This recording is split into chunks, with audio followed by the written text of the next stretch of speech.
قومی اسمبلی نے حماس کے سربراہ اسماعیل ہنیہ کے قتل کے خلاف مذمتی قرارداد منظور کر لی ہے۔ قرارداد کی منظوری کے بعد ایوان میں اظہار خیال کرتے ہوئے وزیر اعظم شہباز شریف نے کہا ہے اسماعیل ہنیہ کی شہادت پر مشترکہ قرارداد کی منظوری پر ایوان اور تمام ارکان پارلیمنٹ کا شکر گزار ہوں۔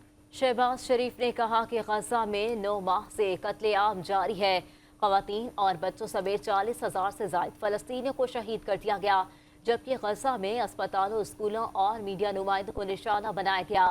وزیر اعظم کا کہنا تھا کہ اس قتل عام پر آنکھیں بند کرنے سے کام نہیں چلے گا۔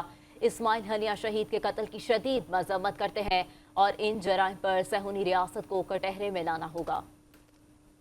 جا چکے ہیں 31 جولائی کو جناب اسماعیل ہنیہ کو اس وقت شہید کر دیا گیا جب وہ ایران کے نو منتخب صدر کی حلف برداری کی تقریب میں شرکت کے لیے تہران میں موجود تھے۔